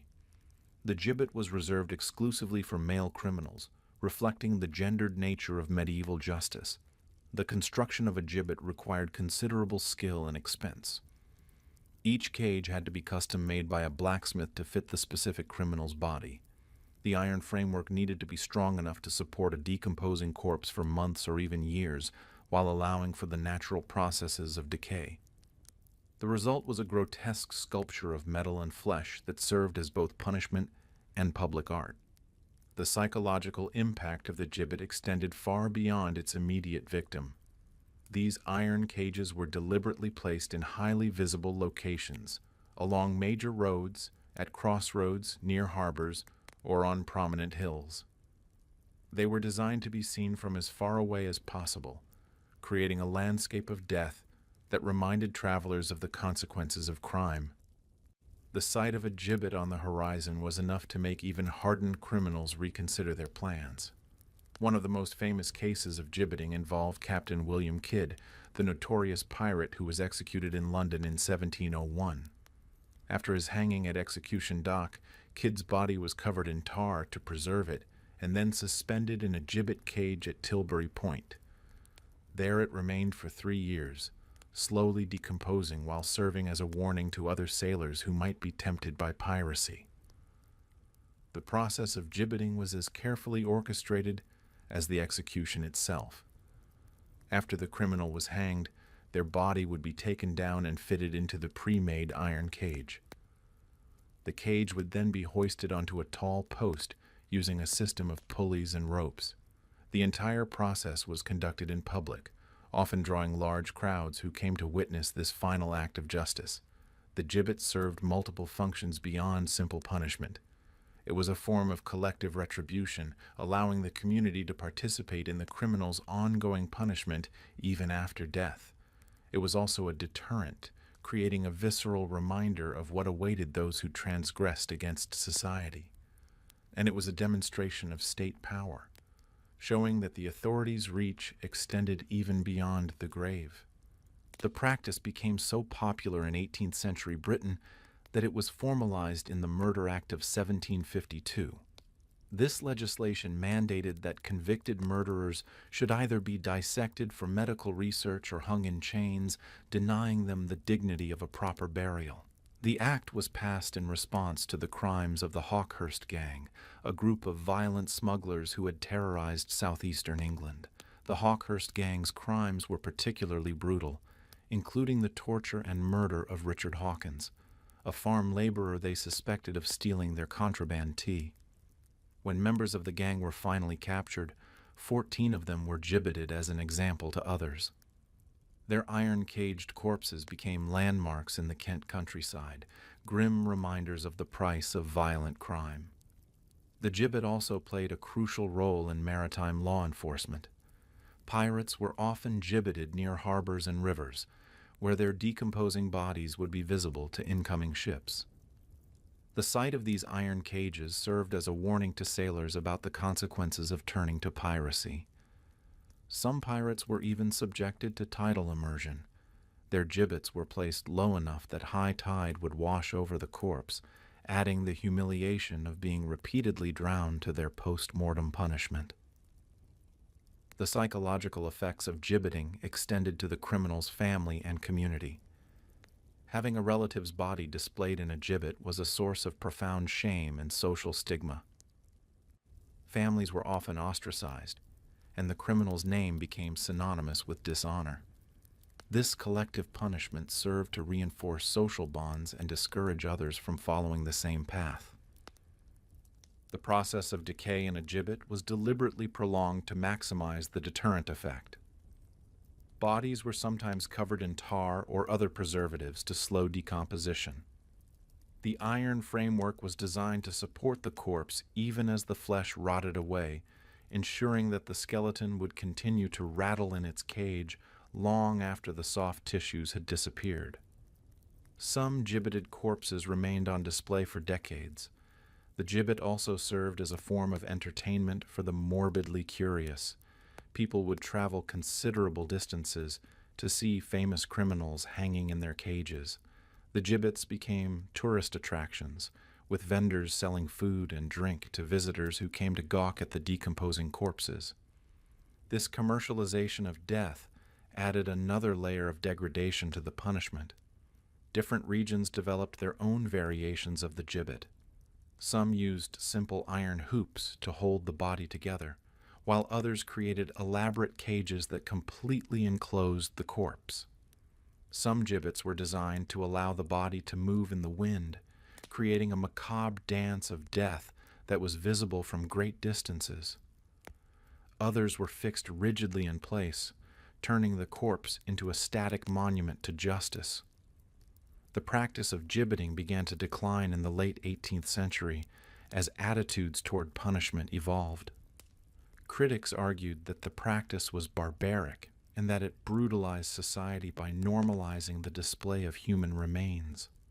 The sight of decomposing corpses was also seen as a public health hazard, potentially spreading disease and contaminating water supplies. The last gibbeting in Britain occurred in 1832, when William Jobling was hung in chains for the murder of a magistrate. Public opinion had turned against the practice, and it was formally abolished in 1834. The end of gibbeting marked a significant shift in attitudes toward punishment, from public spectacle to private execution. But the psychological impact of the gibbet extended far beyond its official use. The image of the iron cage became a powerful symbol in literature and popular culture, representing the ultimate degradation and the state's absolute power over its subjects. The gibbet appeared in countless stories, poems, and songs as a symbol of justice, revenge, and the consequences of crime. The gibbet also reveals the medieval and early modern obsession with the body as a site of punishment. Unlike modern justice systems that focus primarily on imprisonment, historical punishment was deeply concerned with the physical destruction and degradation of the criminal's body. The gibbet represented the ultimate expression of this philosophy, turning the corpse itself into an instrument of ongoing punishment. Perhaps most disturbing of all is how the gibbet normalized the display of human remains. In a society where the proper treatment of the dead was considered sacred, the gibbet represented a complete inversion of normal values. It turned death from a private, dignified process into a public spectacle of degradation. The gibbet didn't just punish criminals, it redefined the very meaning of human dignity. The gibbet stands as one of history's most chilling examples of how punishment can extend beyond death itself. It shows us a world where the state's power was considered absolute, where the body was seen as property to be disposed of as the authorities saw fit, and where the line between justice and cruelty had been completely obliterated. The gibbet didn't just display the bodies of criminals, it displayed the soul of a society that had lost its way. Among all the horrors of medieval punishment, perhaps none was more psychologically devastating than the oubliette. The very name, derived from the French word oublier, meaning to forget, reveals the true purpose of this underground prison, not just to punish, but to erase. The oubliette was designed to make people disappear, not through execution, but through a slow, agonizing process of being forgotten by the world above. The oubliette was typically a narrow, bottle-shaped chamber carved deep into the bedrock beneath a castle or fortress. The only entrance was through a small opening in the ceiling, accessible only by rope or ladder. Once a prisoner was lowered into this underground tomb, the opening would be sealed, leaving them in complete darkness, with no hope of escape. The chamber was just large enough to hold a human being, but too small to allow them to lie down comfortably or stand upright. The psychological torture of the oubliette was more devastating than any physical pain. Prisoners were condemned to exist in a state of living death, cut off from all human contact, all light, all hope. They couldn't sit, stand, or lie down properly. They were trapped in a perpetual state of uncomfortable semi-consciousness, their bodies slowly deteriorating while their minds gradually disintegrated under the weight of absolute isolation. The most famous oubliette was located in Warwick Castle in England, where it still exists today as a grim reminder of medieval justice. This particular chamber was discovered during renovations in the 19th century, and archaeologists found it filled with human bones, the remains of prisoners who had been lowered into the darkness and simply forgotten. The bones told a story of slow starvation, gradual madness, and ultimate death in the most isolated conditions imaginable. But Warwick Castle wasn't unique. Similar chambers have been discovered in castles throughout Europe, each one a testament to the medieval mind's capacity for systematic cruelty. Leap Castle in Ireland contained an oubliette so filled with human remains that it took multiple cartloads to clear them all out when it was finally opened in 1900. The sheer number of skeletons suggested that the chamber had been in regular use for centuries. The oubliette served multiple purposes in medieval justice. It was used for political prisoners who were too dangerous to execute, but too important to release. It was employed against prisoners of war who might have valuable information, but were no longer useful for negotiation.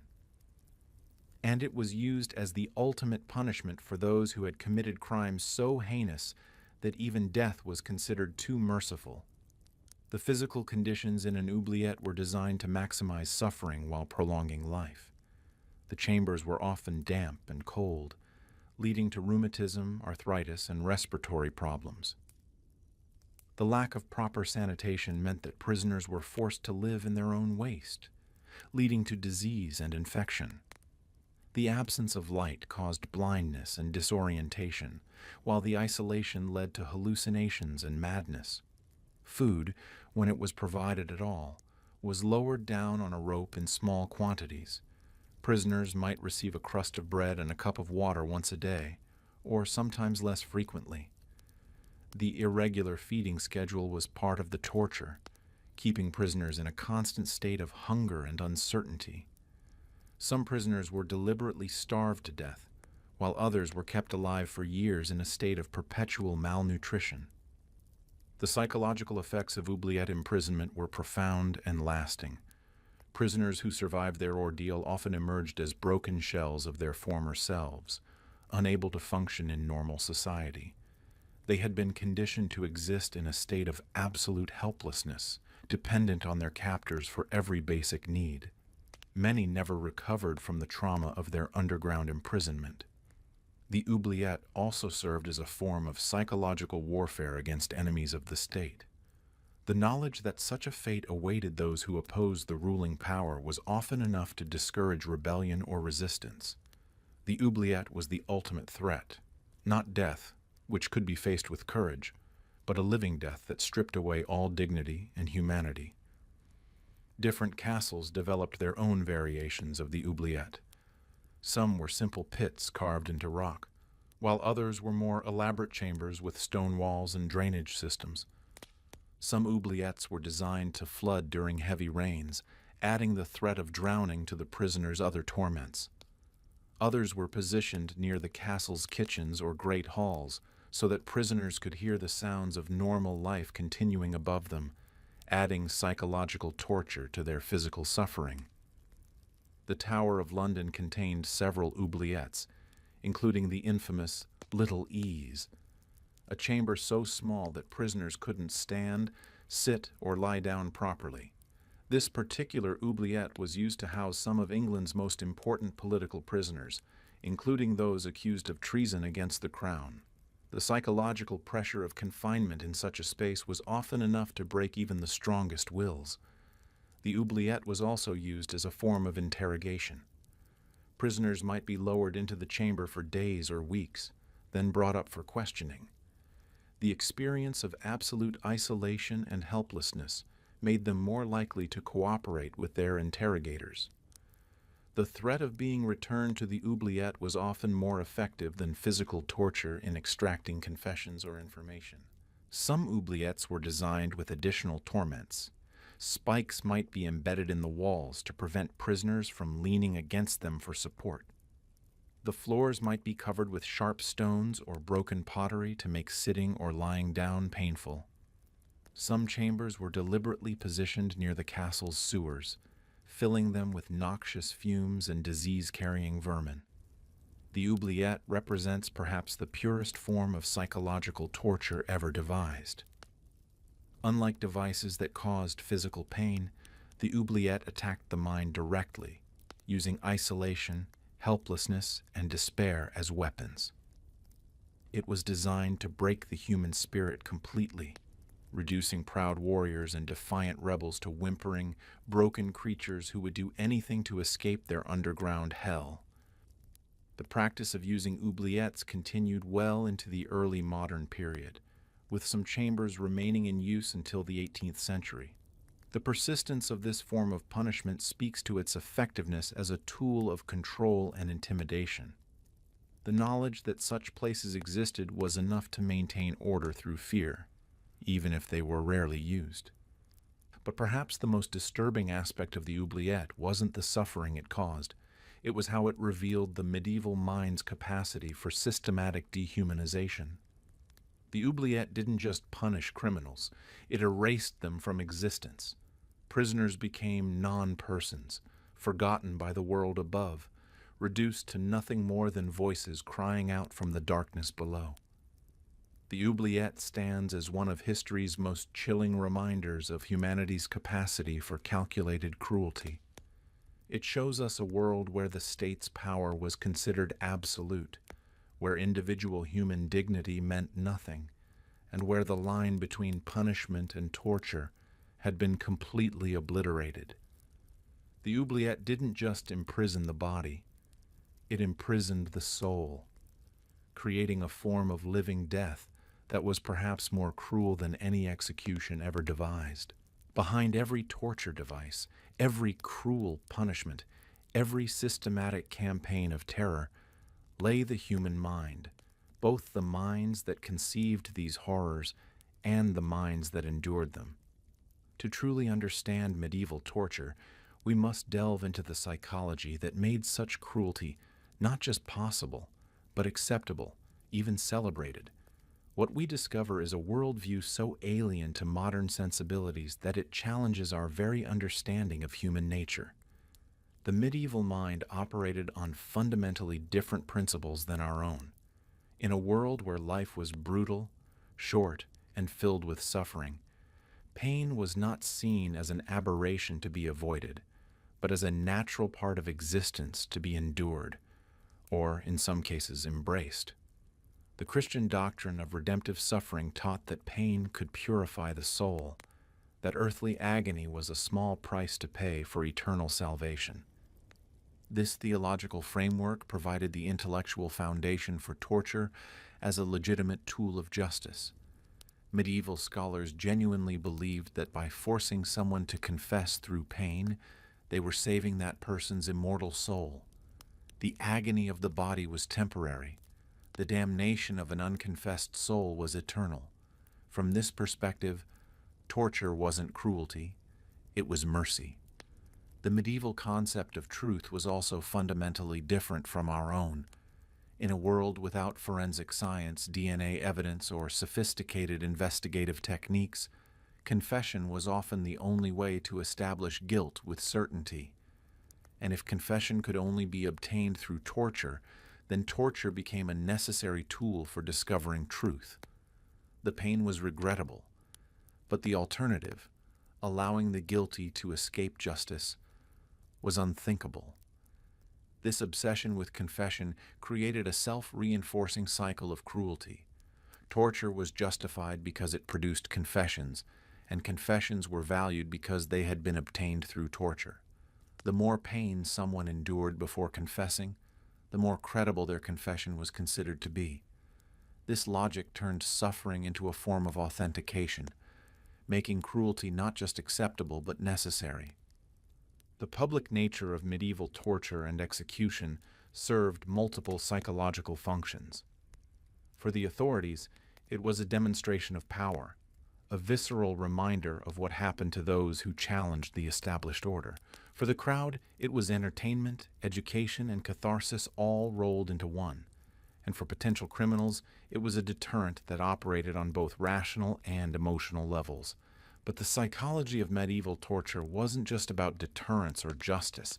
It was about identity and belonging. By participating in or witnessing torture, people affirmed their membership in the community of the righteous. They distinguished themselves from the criminals and heretics who deserved such treatment. Torture became a ritual of social bonding, a way of defining who was inside the community and who was outside it. The torturers themselves occupied a unique psychological space in medieval society. They were simultaneously essential and reviled, necessary for justice, but tainted by their association with suffering. Many executioners and torturers came from hereditary families who passed down their skills from generation to generation, creating dynasties of professional cruelty that lasted for centuries. These professional torturers developed sophisticated techniques for managing their own psychological well-being while inflicting maximum suffering on others. They learned to dehumanize their victims, to see them not as fellow human beings, but as objects to be manipulated. They developed rituals and routines that helped them distance themselves emotionally from their work, and they often turned to alcohol or other substances to numb themselves to the horror of their daily activities. The victims of torture faced their own unique psychological challenges. Those who survived often developed what we would now recognize as post-traumatic stress disorder, experiencing nightmares, flashbacks, and an inability to form normal relationships. But medieval society had no understanding of psychological trauma, no concept of mental health treatment. Survivors were expected to simply move on with their lives, carrying their invisible wounds in silence. The anticipation of torture was often as devastating as the torture itself. Prisoners would be brought to the torture chamber and shown the devices that would be used on them, with detailed explanations of what each instrument would do to their bodies. This psychological preparation was designed to break their will before the physical torture even began. Many confessed at this stage, preferring to face execution rather than endure the promised agony. The medieval fascination with elaborate torture devices reveals a deep-seated need to systematize and rationalize cruelty. By creating complex machines and detailed procedures for inflicting pain, medieval society transformed random violence into organized justice. The devices themselves became symbols of authority, their mechanical precision lending legitimacy to what might otherwise be seen as simple sadism. The religious dimension of medieval torture added another layer of psychological complexity. Many torturers genuinely believed they were doing God's work, that they were instruments of divine justice. This religious framework allowed them to inflict terrible suffering while maintaining their sense of moral righteousness. They weren't criminals or sadists. They were servants of the Almighty, carrying out His will on earth. The gendered nature of medieval torture reveals deep-seated anxieties about power, sexuality, and social order. Women were often subjected to specifically sexual forms of torture, reflecting fears about female sexuality and the need to control women's bodies. The torture of women was frequently more intimate and degrading than that inflicted on men, designed to attack not just their bodies, but their sense of feminine identity. The class-based nature of medieval torture also served important psychological functions. The fact that nobles received cleaner deaths while commoners faced more brutal punishments reinforced social hierarchies even in death. This differential treatment reminded everyone of their place in the social order and the consequences of trying to rise above their station. The medieval mind also had a different relationship with violence than we do today.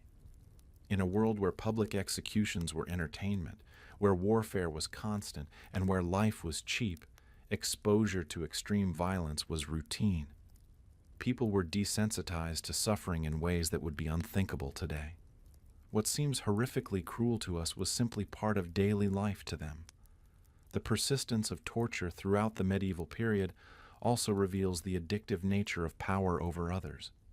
Those who had the authority to inflict pain often became psychologically dependent on that power, unable to imagine justice without suffering. The ability to cause pain became intoxicating, a drug that required ever-increasing doses to achieve the same effect. The psychology of medieval torture also involved a complex relationship with time. Unlike modern executions, which are designed to be quick and efficient, medieval torture was deliberately prolonged. The slow pace of suffering allowed for maximum psychological impact, both on the victim and on the witnesses. Time itself became a weapon, with each passing moment adding to the victim's agony and the crowd's anticipation. Perhaps most disturbing of all is how medieval torture reveals the human capacity for moral flexibility. People who were kind to their families, generous to their friends, and devout in their religious observances could also participate in or approve of the most horrific cruelty. They managed to compartmentalize their lives in ways that allowed them to maintain their self-image as good people while supporting systems of systematic torture. The psychology of medieval torture shows us that cruelty is not the product of individual pathology, but of social systems that normalize and legitimize suffering. It reveals how ordinary people can become complicit in extraordinary evil when that evil is presented as necessary, righteous, or normal. And it reminds us that the capacity for both cruelty and compassion exists within all human societies, waiting to be awakened by the right circumstances. Understanding the psychology of medieval torture doesn't excuse or justify the horrors of the past, but it does help us recognize the warning signs in our own time. It shows us how easily societies can slide from justice to cruelty, from order to oppression, from civilization to barbarism. And it reminds us that the price of human dignity is eternal vigilance against those who would sacrifice it on the altar of power, order, or righteousness. The age of medieval torture didn't end with a bang. It faded with a whimper, gradually giving way to new ideas about justice, humanity, and the proper role of the state. The decline of systematic torture was neither sudden nor complete, but rather a slow evolution of consciousness that took centuries to unfold. Understanding how and why this change occurred reveals as much about human nature as the torture itself. The first cracks in the edifice of medieval torture appeared during the Renaissance, as humanist philosophers began to question the fundamental assumptions that had justified centuries of cruelty. Thinkers like Cesare Beccaria argued that the purpose of punishment should be deterrence and rehabilitation, not retribution and suffering. They challenged the idea that pain was necessary for justice, proposing instead that swift, certain punishment was more effective than elaborate cruelty. The Protestant Reformation also played a crucial role in undermining the theological foundations of torture. As different Christian denominations competed for legitimacy, the Catholic Church's monopoly on religious truth was shattered. This fragmentation of religious authority made it harder to justify torture as God's will, since different groups claimed to know what God actually wanted. The rise of scientific thinking during the Enlightenment dealt another blow to medieval torture. As people began to understand the natural world through observation and experimentation rather than religious doctrine, they started to question other traditional beliefs as well. The idea that pain could reveal truth began to seem less credible when subjected to rational analysis. Legal reforms also contributed to the decline of torture. The development of more sophisticated legal systems, with better procedures for gathering evidence and establishing guilt, made torture less necessary as a tool for obtaining confessions. The rise of professional police forces and detective work provided alternative methods for solving crimes and identifying criminals. Economic factors played a role as well. As societies became more prosperous and stable, the need for extreme deterrence decreased. Wealthy, well-fed populations were less likely to resort to crime, making elaborate punishments seem excessive. The cost of maintaining torture chambers and professional executioners also became harder to justify as governments faced pressure to spend money on other priorities. The growth of literacy and the spread of printed books allowed new ideas about justice and humanity to circulate more widely. Stories of torture victims, philosophical treatises on punishment, and religious texts emphasizing mercy and forgiveness all contributed to changing public opinion. People began to see torture not as necessary justice but as barbaric cruelty.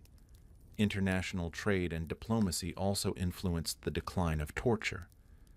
As European nations competed for influence and prestige, they became more conscious of their reputations abroad. Countries that continued to use elaborate torture methods were seen as backward and uncivilized, while those that adopted more humane practices gained respect and influence.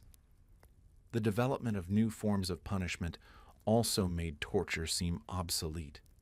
The rise of imprisonment as an alternative to physical punishment offered a way to remove criminals from society without resorting to extreme cruelty. The idea of rehabilitation through work and education provided a more optimistic view of human nature than the medieval belief in the necessity of suffering. But the decline of medieval torture was neither uniform nor complete. Different countries abandoned torture at different rates, and some practices persisted well into the modern era. The last official use of the rack in England occurred in 1640, but torture continued in other parts of Europe for another century or more. The guillotine remained France's official method of execution until 1977. The persistence of torture in some contexts reveals how deeply embedded these practices were in the structure of medieval society. Torture wasn't just a tool of justice.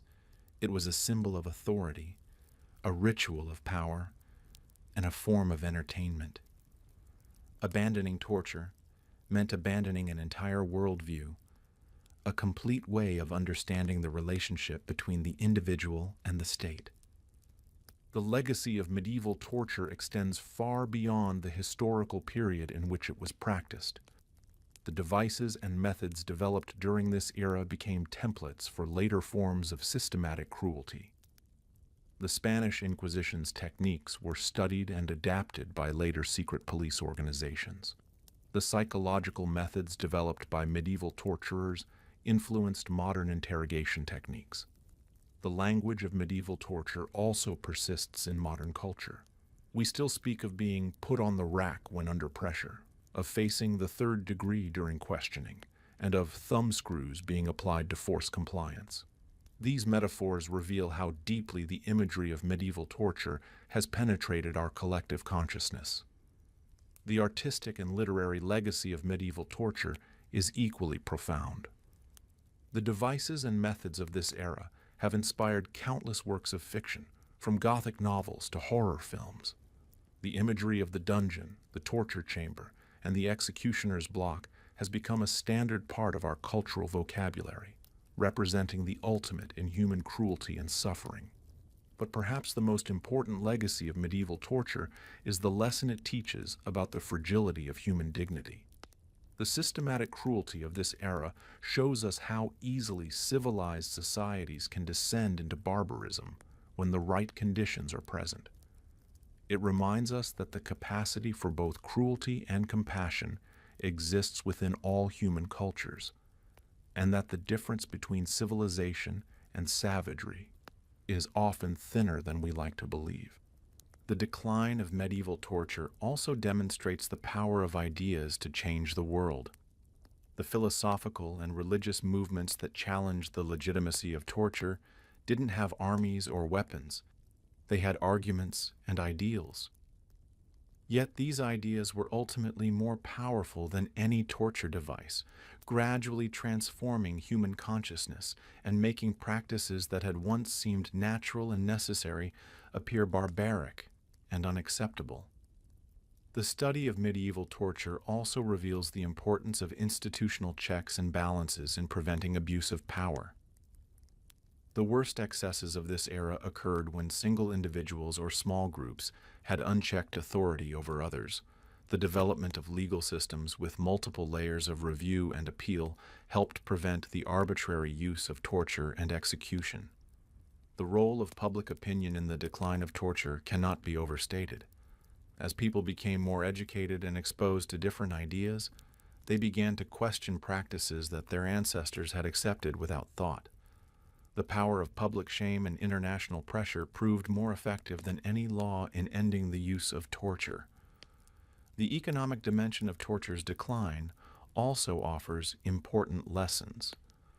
The cost of maintaining elaborate systems of punishment eventually outweighed their benefits, leading pragmatic rulers to seek more efficient alternatives. This suggests that even the most entrenched practices can be changed when they become economically unsustainable. The gradual nature of torture's decline reminds us that social change is often slow and uneven. Practices that seem obviously wrong to us today were abandoned only gradually over the course of centuries. This suggests that we should be patient with societies that are still struggling to abandon practices we consider barbaric, while also maintaining pressure for change. The persistence of torture in some modern contexts shows that the lessons of history are not always learned. Despite centuries of moral and philosophical progress, torture continues to be used by governments and organizations around the world. The medieval period's legacy of systematic cruelty lives on in modern forms, adapted to contemporary circumstances but fundamentally unchanged in its disregard for human dignity. The study of medieval torture's decline also reveals the importance of individual courage in challenging unjust systems. Throughout history, brave individuals have spoken out against torture and other forms of cruelty, often at great personal risk. These voices of conscience, though often ignored in their own time, helped plant the seeds of change that eventually transformed society. Perhaps most importantly, the legacy of medieval torture reminds us that progress is not inevitable. The movement away from systematic cruelty was the result of conscious choices made by countless individuals over many generations.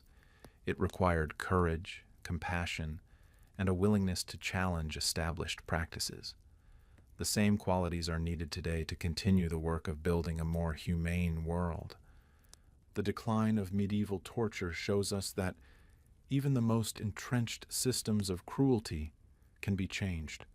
It offers hope that other forms of systematic oppression and violence can also be overcome through the power of ideas, the pressure of public opinion, and the courage of individuals willing to stand up for human dignity.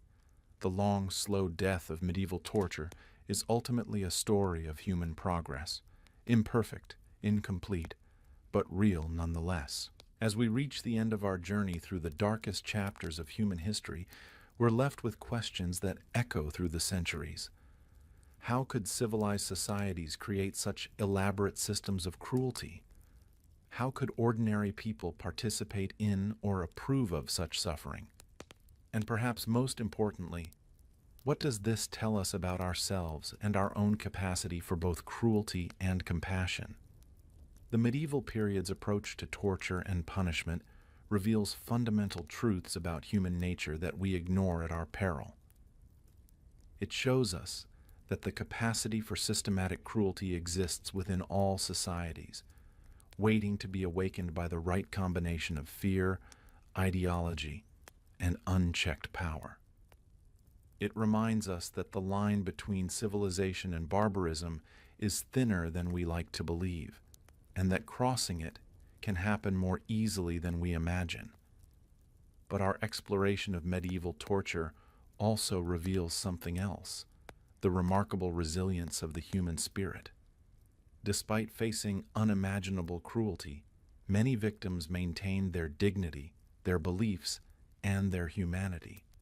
They showed us that even in the darkest circumstances, people can choose courage over cowardice, principle over survival, and love over hate. The devices and methods we've examined tonight weren't just instruments of torture. They were symbols of a worldview that saw suffering as sacred, confession as salvation, and cruelty as justice. They represented a time when the individual was subordinate to the state, when the body was seen as property to be disposed of as authorities saw fit, and when the concept of human rights was literally unthinkable. Yet the very fact that we find these practices horrifying today shows how far we've come. The moral progress that led to the abandonment of systematic torture wasn't inevitable. It was the result of countless individuals choosing compassion over cruelty, justice over revenge, and human dignity over political expedience. It reminds us that progress is possible, but only if we're willing to fight for it. The legacy of medieval torture extends far beyond the historical period in which it was practiced.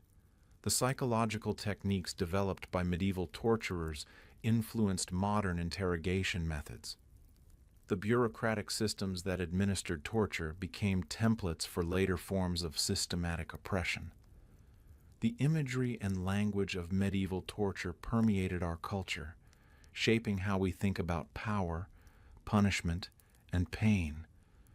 But perhaps the most important legacy of medieval torture is the lesson it teaches about the importance of vigilance in protecting human dignity. The horrors we've explored tonight didn't happen overnight.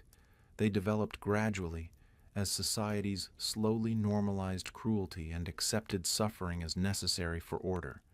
They remind us that the price of human dignity is eternal vigilance against those who would sacrifice it for power, security, or ideology. The study of medieval torture also reveals the power of ideas to change the world.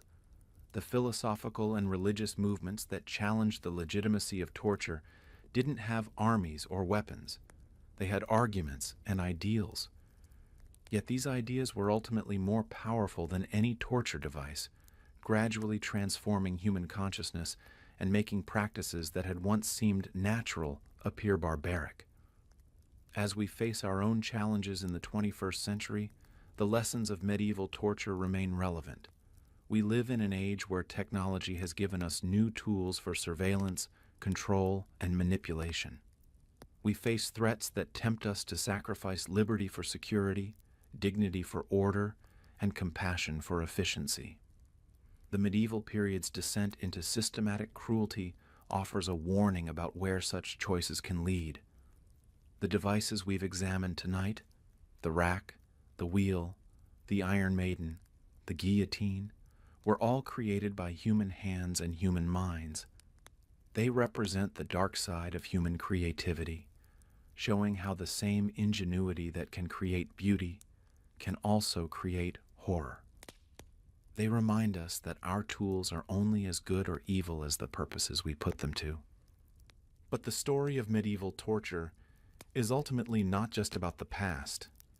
It's about the present and the future. It's about the choices we make every day, about how to treat our fellow human beings. It's about the systems we create and the values we uphold. It's about the kind of world we want to leave for future generations. The darkness we've explored tonight is real, but it's not the whole story.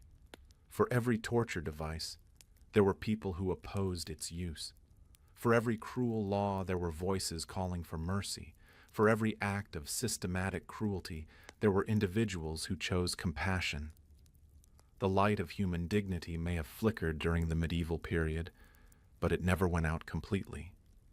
As we close this exploration of humanity's darkest chapter, we're reminded that we are all capable of both great cruelty and great compassion.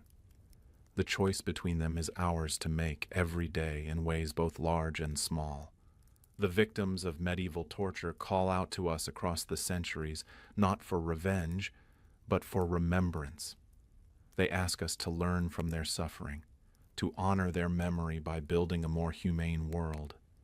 The echoes of medieval torture still reverberate in our world today. They can be heard in every act of systematic oppression, every abuse of power, every moment when human dignity is sacrificed for political gain. But they can also be heard in every act of courage that stands up to injustice, every voice that speaks for the voiceless, every choice that puts human dignity above all other considerations.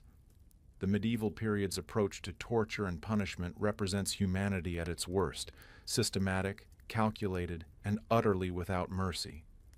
But the fact that we've moved beyond these practices, however imperfectly, represents humanity at its best, capable of growth, learning, and moral progress. The journey from the torture chambers of medieval Europe to the human rights declarations of the modern world is one of the greatest achievements in human history. Yet this achievement is fragile and incomplete. The capacity for cruelty that created the devices we've examined tonight still exists within human nature. The ideologies that justified systematic torture still find expression in modern forms. The power structures that enabled such widespread suffering still operate in various guises around the world. The study of medieval torture teaches us that vigilance is the price of human dignity. It shows us that progress is not inevitable, that civilization is not guaranteed, and that the values we hold dear must be actively defended in every generation. The victims of medieval torture paid the ultimate price for these lessons. The least we can do is learn from their sacrifice. As we turn away from the darkness of the medieval torture chamber and back toward the light of the modern world, we carry with us the weight of history and the responsibility of memory. We've seen what humans are capable of when they abandon compassion, embrace cruelty, and sacrifice dignity for power. We've also seen how ideas, courage, and moral conviction can gradually transform even the most entrenched systems of oppression. The choice is ours. We can learn from the darkness of the past and work to build a brighter future. Or we can ignore these lessons and risk repeating the horrors of history. The victims of medieval torture cannot speak for themselves, but their silence speaks volumes about the importance of speaking up for human dignity, whenever and wherever it is threatened. The darkest secrets of medieval torture have been revealed, but their most important lesson remains to be learned, that the capacity for both cruelty and compassion exists within all of us, and that the choice between them defines not just our individual character, but the character of our civilization itself. In the end, the true horror of medieval torture wasn't just the suffering it caused, but the way it revealed how easily human societies can lose their way.